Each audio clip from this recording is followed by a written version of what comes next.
So today we're going to talk about loving your family's uniqueness. I'm going to take you in a second through a section of Old Testament, Genesis 25. Then I'm going to take you to one verse in Proverbs and build on that. Then I'm going to take you to another Old Testament section to drive a point home. But first, I just want to share these things. Have you ever noticed that everyone in your family is different? Has anyone noticed that? I mean, have you ever noticed everyone in your family is just strange and weird? They're just different, right? I mean, have you ever noticed that if you're married, are you different from your spouse? Anybody notice that? I mean, they're just opposites, aren't they? And in counseling, we understand that, opposites attract, and that's those things that attracted you. Then you begin to attack on those things, right? Anybody notice that? You begin to go after each other on why aren't, and the whole idea is why aren't you like me, which really helps, But the opposite, you ever notice your siblings are different, your parents are different from you, you're different, etc. I mean, some of you in this room, how many of you like structure and order? Even on a vacation or trip, you want to know what you're doing. You want to set that thing. Raise your hand. What is your problem? I mean, no. But then there's others of you in this room, you like to fly by the seat of your pants. Anyone know what I mean? So don't structure me because you're suffocating me, okay? I didn't marry you to live this way. Or whatever. Have you noticed that some of you, the family, you can take things apart and put things back together, and some of you can't even put the dominoes back in the box? You ever notice that? I mean, how many of you in this room, you can make quick decisions and feel okay about it? Raise your hand. How many in this room, it takes you about, 18 years to make a decision? Because you're second guessing everything, right? You're just different. It just what? How many of you? I'll put this in a marriage capacity. How many of you go somewhere and you want to hang out with all the people as long as you want? That's you in the marriage. You want to keep hanging out. But how many of you in that marriage, you want to get there, say hi, hang out about 8.5 seconds, and you want to get out of there as fast as you can? Yeah, okay. Hey, everybody, so we're all different. We're just different people. And I'm going to speak specifically on family, on loving their uniqueness, their gifts, their abilities, and their talents. That's specifically what I'm talking about today. I'm going to zero in on child raising. I'm not an expert on child raising, made so many mistakes on it, but I've learned some things over the years, so now that I have a grandchild, I can do it better this time. How many know what I'm talking about?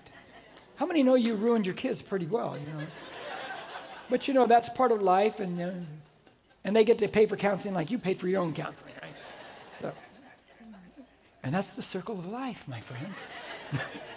So we're going to talk on these things. So let's put up our key verse. It's the only one I want you to read. It's the one we use. This is our verse for this series. Let's read all together. And everyone, please read. According to the grace of God, which was given to me, like a wise master builder, I laid a foundation, and another is building on it. But each man must be careful how he builds on it. Now, we said that the foundation is Jesus, and that we're using this for family, we're building on that foundation. We want to be wise how we build on that foundation, and that's the first 2 weeks. Now we're going to do this third week one. And our tagline has been this: the wise builder builds. I want you all to say it now. The wise builder builds wisely. So especially today and then next week, I'm going to talk on loving your family unconditionally. And it's the hardest people to love unconditionally are family members. And any amens. It's because, like I said this because you live with them, they keep coming back. They're just there, And I thought, I'm surprised you came back after, 17 years. You're still here, But anyway, so we're going to talk on that next week as we finish out the series, have the picnic, everything else. So turn to Genesis 25. I'm going to read a story about these two boys and their parents. I'm going to give you 3 bullet points just to lay the foundation. Then I'm going to take you to a verse to build the application. So in verse 25, this is Abraham, who's the father of the Israelites, the first Israelite, his son Isaac. Is going to be talked about here in his kids. Abraham's the first Hebrew. Hebrew means to cross over. He crossed over the Fertile Crescent along the Euphrates River to the Promised Land. Verse 19 says this: Now these are the records of the generations of Isaac, Abraham's son. Abraham became the father of Isaac. Isaac's the promised child, guys. And Isaac was 40 years old when he took Rebekah. That guy took a long time to get married. The daughter of Bethuel, the Aramean of Padam Aram, the sister of Laban, the Aramean, to be his wife. Would you like to introduce your wife that way? Hello, this is my wife, the daughter of Rodrigo and Julio. And then that would take a long time in a Mexican culture, right? I mean, if you're Mexican, don't get offended. I'm Mexican, okay? I can do that, right? Verse 21, Isaac prayed to the Lord on the behalf of his wife because she was barren. So she can't have kids. Now, you're going to find out in later verses that it takes 20 years for God to answer that prayer. I say that to say this, that when we read the verses and 3 verses later, the prayer is answered, sometimes we think God's answering prayers this fast, don't we? Until if we read closely, it takes 20 years for this prayer to be answered. 20 years. And he's the promised child. And the Lord answered him, and Rebekah, his wife, conceived. But the children struggled together within her. There's stuff going on in there in that belly. And she said, if it is so, why then am I this way? So she went to inquire of the Lord. She goes, Lord, what's going on inside my stomach with this pregnancy here? Is there an alien child in here? What's going on? The Lord said to her, and here's what God says. 2 nations are in your womb. In other words, you got twins going on in there. You got Arnold Schwarzenegger and Danny DeVito. And because they're struggling, they're UFC fighters. They're at it right now, okay? Now, you got twins. So, and 2 peoples shall be separated from your body. So now you got these 2 nations are growing in there too. And 1 people shall be stronger than the other. Now God's giving destiny. See, God designs us with a destiny in mind. Any amens on that? And the older shall serve the younger. Side note, the younger child will be above the older one. Interesting side note is that the descendants of the younger one will be Jesus Christ. The descendant of the older one will be an Idumean king by the name of King Herod the First, who tries to kill Jesus. But one day every knee shall bow and every tongue confess. Any amens on that right there? That's when you can study out on your own. Verse 24. When her days to be delivered were fulfilled, and how many women say amen to that one when it's finally over, huh? Behold, there were twins in her womb. Now, let me give you 3 quick points. I'm going to snap through this pretty quickly. The first thing is, just to prove a point, the twins have different looks. In your notes, the first thing is the twins have different looks. Now, how do we know this? Verse 25 and 26, it says this. Now, the first came forth red, all over like a hairy garment, and they named him Esau. Oh, what a beautiful child, right? I'll talk more on that in a second. Afterward, his brother came forth with his hand holding on to Esau's heel. Now, the first one comes out, and he's all hairy. They go, we gave birth to Bigfoot. And here comes the next child. He's holding on to the heel of the hairy guy, okay? And he's holding on right there. And so they named the second child Jacob. Isaac was 6 years old when he gave birth to them. Now, think about this. They look different. The first one is red and hairy all over, and, they got to call the barber every week right away, and so they name him Esau, which means red. Oh, that took a lot of thought right there. Huh? Let's see. Let's go hairy, no, let's call him red. Okay. And then the next child, Jacob's, next child was holding on to the heel. They said, well, let's call him Jacob, means heel catcher. In our dialogue today, it would be like calling your child a con man. Let's call him con man, okay? So now we got hairy ball red and con man are our kids. I mean, what a dysfunctional world that's going to be right there. So no mention that Esau at all is red, so they look different. Now, the next thing is, in your notes, they have different likes. Not only do they look different, they have different likes. Let me read verse 27. When the boys grew up, Esau, red, became a skillful hunter and a man of the field. He likes outdoors. But Jacob was a peaceful man living in tents. So one likes the outdoors, doing stuff. The other one likes to stay indoors and play video games. Right? So they have different likes right there. Now, the third thing we find about, they have different looks, they have different likes. They also have different gifts. Look at verse 27, 8, and 9. It says this. When the boys grew up, Esau became a skillful hunter and a man of the field. But Jacob was a peaceful man living in tents. Now, watch the giftings. Now, Isaac loved Esau because he had a taste for game, but Rebekah loved Jacob. It doesn't mean they didn't love their other children. It just said there's this, this one likes this stuff. I like that stuff too. The other parent, well, my son likes that. I like that too. So there was those likes right there. Verse 29. When Jacob had cooked stew, Esau came in from the field and he was famished. So now you see the different gift. One's a skillful hunter. The other one's a gourmet chef. You got that? One is Bear Grylls and one is Guy Fieri of Diners, Drive-Ins, and Dives, okay? That's what you really got going on here. How many watch Diners, Drive-Ins, and Dives? The rest of you don't? Oh my gosh, this is one of my, for those of you who watch Diners, Drive-Ins, and Dives, I forgot to do this first. How many love Diners, Drive-Ins, and Dives? Raise your hand. Don't you love it when Guy Fieri tastes that one thing that he really likes and eats it and he goes, looks at the camera and he goes, that's when you know I have to eat there, okay? Whatever city that's in, if I ever get there, I'm eating there because it buckled his knees, all right? Now, so we're going to take a look at, so you see in this, in every family, different look, different likes, different gifts. So you want to understand that about your families. Everybody's different. You got to love their uniqueness. Now, how do we play that into a successful life, especially for child raising? And if you've already raised your kids, you made your mistakes, hey, don't worry, you got grandkids, like I said earlier, or great-grandkids. You start experimenting on them like a mad scientist. No. So here we go, Proverbs 22:6. This is a well-known verse. If you've been a Christian a while, you know this verse. So don't tune out. Let me break it down into application for all of us. Proverbs 22:6 says this: train up a child in the way he should go.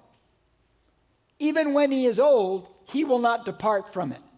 Now, it's a loaded verse, guys. So I'm going to give you 3 things from this verse. Hopefully, it'll help you to love the uniqueness, gifts, talents, and abilities of your children, and thus your grandchildren.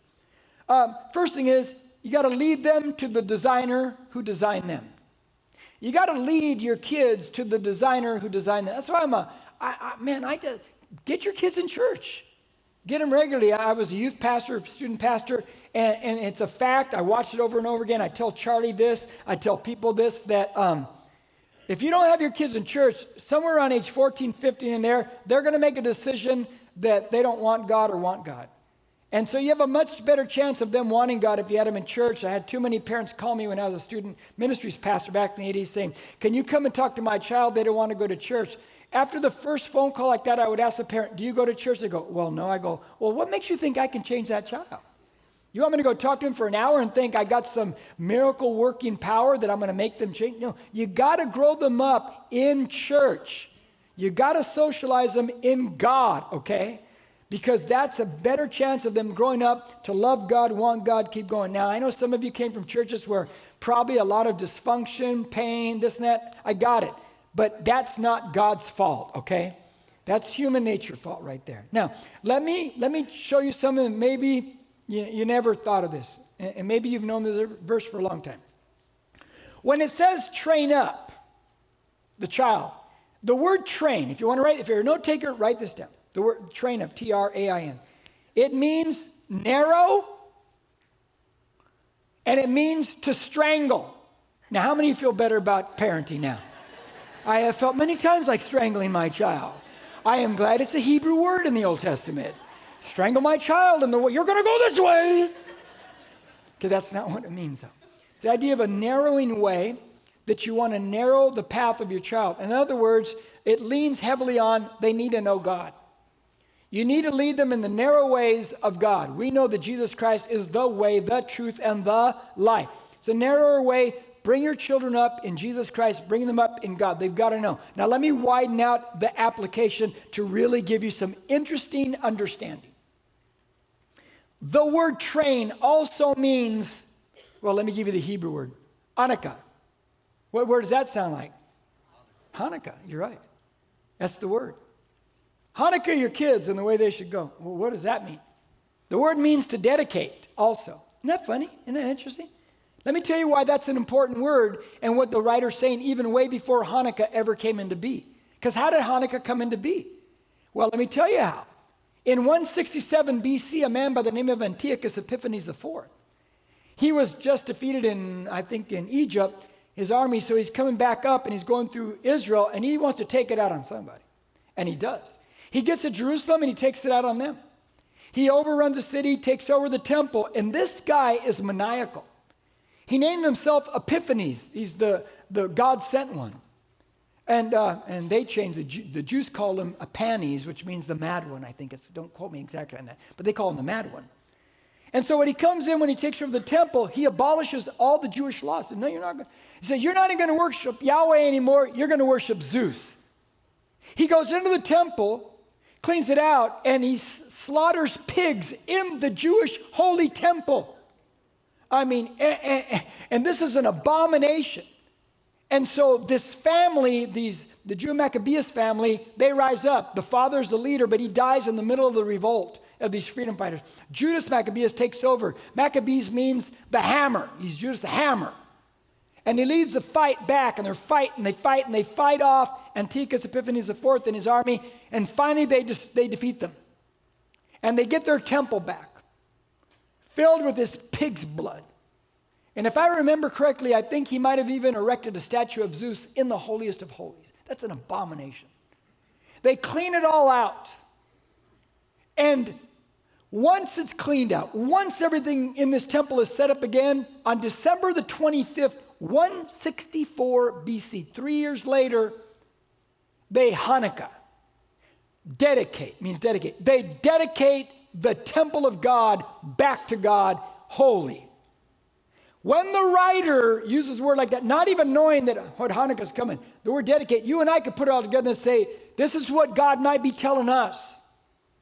You raise your kids up first to Hanukkah. You dedicate them unto God, not just at an altar. This is, you know what pains my heart? Many people, not all, but many do, they do the child dedication and they think, my kid's okay. That does not make your kid okay. The dedication is about what you do as a parent after that, because you signed up when you got married and had sex. Anyone remember that day? And then she got pregnant, you had a child. Now it's your responsibility to raise that child up to know Jesus Christ, to dedicate your life that they might know God in their life. Any amens on that one? That's the wise builder, because all you have to do, and if you're not a follower of Christ, you know this. You look out at this world, admit it out loud. It's insane out there. The morality, what's right and wrong has flipped the scripts. Man, it's crazy. You want to raise your kids up right on the right foundations. So that's what it's talking about. Lead them to the designer that designed them. Now, the second thing is this. Lead them in the way they are gifted. Lead them in the way they are gifted. It's the designer who designed them with a destiny in mind. The designer designed them with a destiny in mind. Now, you want to lead them to the one who designed them with the destiny in mind, who gifted them. Because every one of your kids are gifted. They have talents, abilities. They have different things that God has placed in them to do specific things. Let me tell you the great feeling of some of you in the room today. You are at a job where you know you love because you get to use your talents, gifts, and abilities. And it's like, oh my gosh, it's like butter. You get better and better at it because you're good at it. But there's others of you in this room, you are at a job that you hate, can't stand, because you feel like all your talents, gifts, and abilities are wasted. And it's frustrating to you because you never figured out and no one ever led you into what you are good at, what that bent is that God gave you in your gifts and abilities and talents. You want to lead your kid to the designer who will show them the way on how they're destined for certain things, like we saw the twins in the womb earlier. Can I tell you a cool Old Testament story?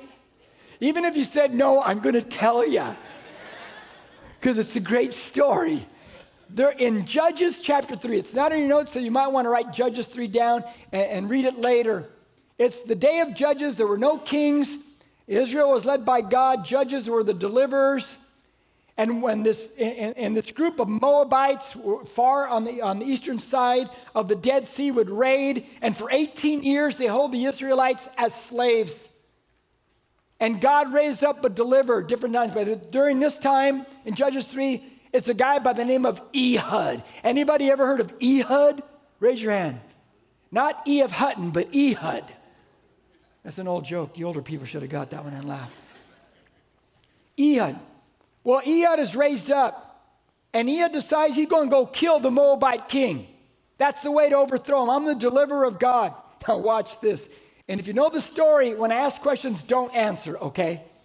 Let me be the guy to answer. So Ehud goes out there, and he wants an audience with the king. Now Ehud has made himself an 18-inch dagger. and he hides it on his body. And he goes up because he wants one-on-one with the king. He says, I got a message for the king from God. Goes in there, they're checking him out. They're patting him down. They do not find the dagger. He gets through. And when he sees the king, he goes, King, I have a message that only you can hear from me. Can you and I talk alone? Sure. They go into an inner room, just the two of them, because they've already checked him. They go in the inner room. The king goes, what's the message? Ehud pulls out the dagger, and he stabs the king and kills the king, and he escapes through a window.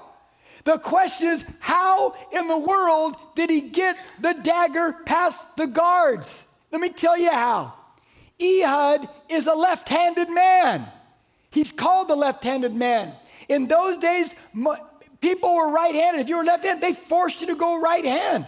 So nobody expects a left-handed man. So instead of strapping the dagger to the left leg as a right-hander, he strapped it to his right leg. They didn't check the right leg because they figure everybody's right-handed. So he gets through.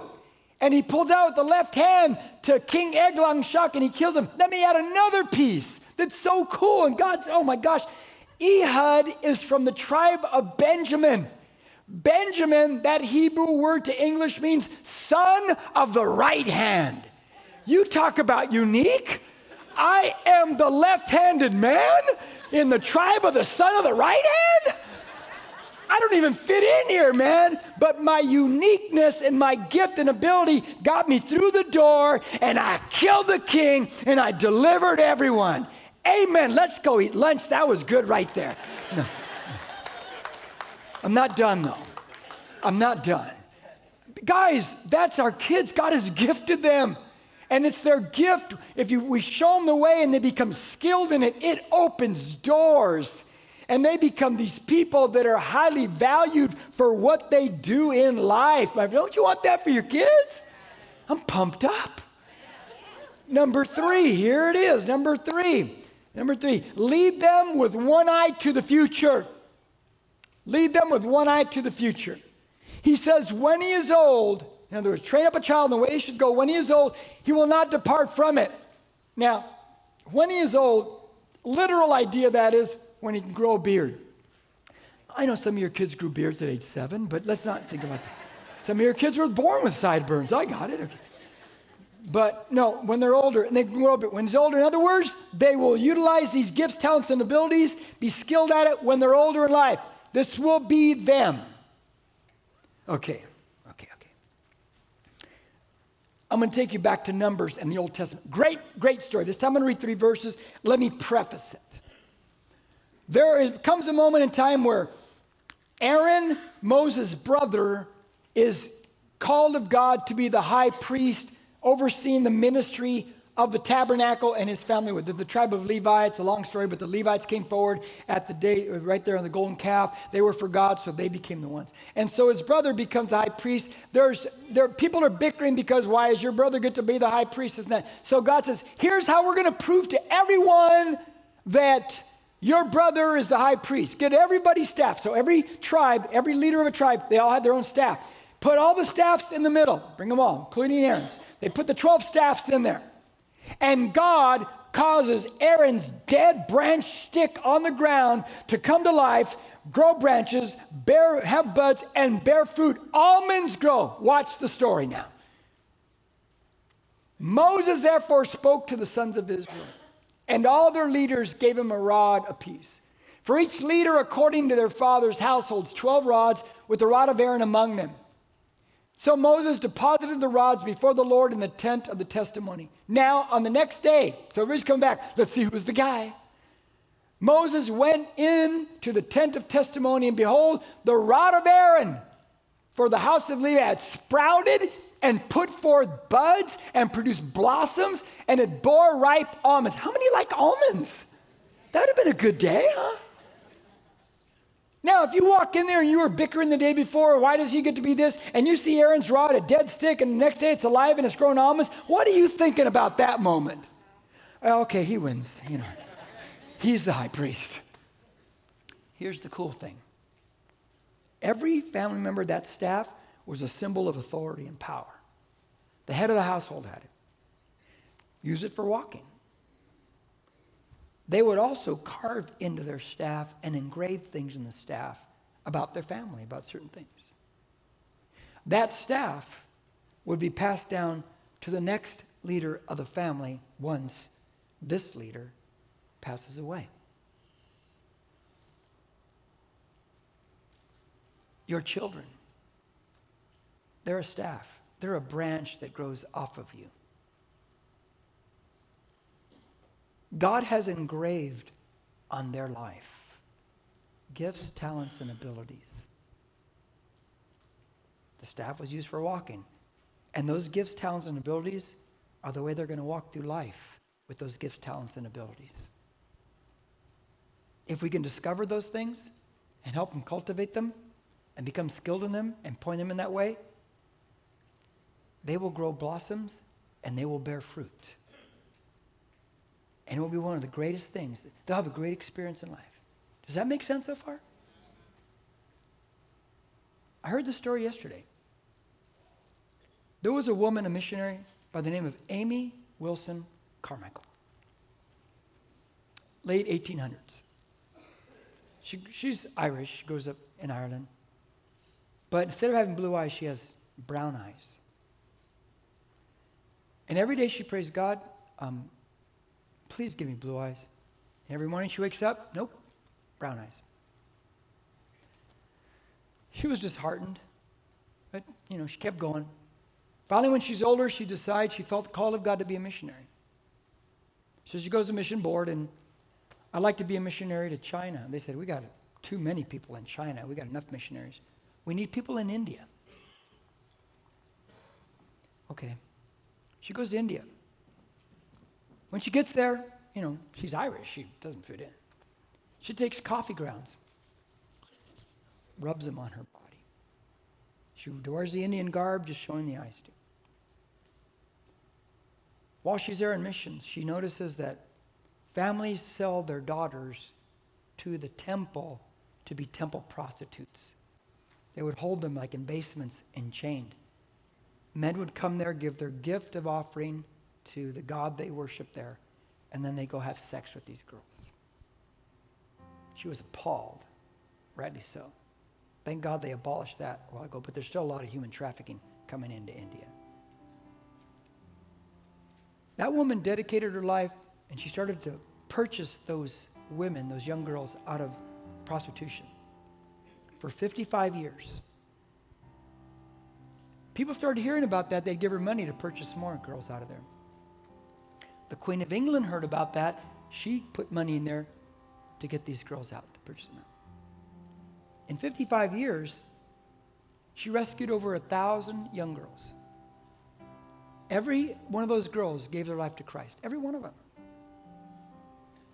Many of them went back in to save other girls and get them out. Now, here's the cool part. One day, as she's ministering, during those 55 years, she's getting ready, putting the coffee grounds on in the morning. She looks in the mirror, puts on the eye showing, and she looks at herself, and then God drops this thought in her. This is why I gave you brown eyes. That you would fit right in. You didn't want the brown eyes. You prayed against the brown eyes. But this is why I gave them to you. See, that was a unique thing to her from where she's from that opened a door for her to save so many people, to bear so much fruit. I'm going to give you one verse, not on your notes. I love the verse. I should have put it in there, but I added it. Proverbs 18:16. It says this. A man's gift makes room for him and brings him before great men. See, it's your kids' gifts, talents, and abilities. That's what makes room. That's what will open doors. They're unique. You got to love their uniqueness. And if you can study them enough to see how they're gifted in life, what their abilities are, and kind of move them in those, move them in those directions, help them out. Can you imagine how much fruit they can bear in life? How many doors will open for them? And it'll bring them before great kings.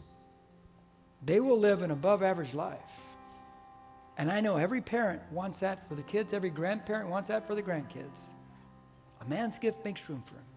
Ehud, the left-handed man from the tribe of the son of the right hand. Unique. A man's gift makes room for him and brings him before great kings. Stand up with me today. I'm finished. Hello, everybody. I hope you enjoyed the message. And I would just like to invite you to share that with as many people or one person that you think just might need that.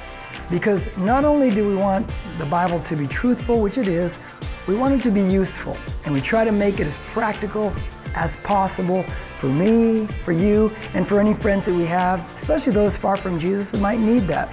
And another thing too you can do is you can now subscribe to the New Beginnings YouTube channel so that when these messages are archived, it'll pop up and let you know it's there, and you can go back and watch that, or once again, share it with somebody else.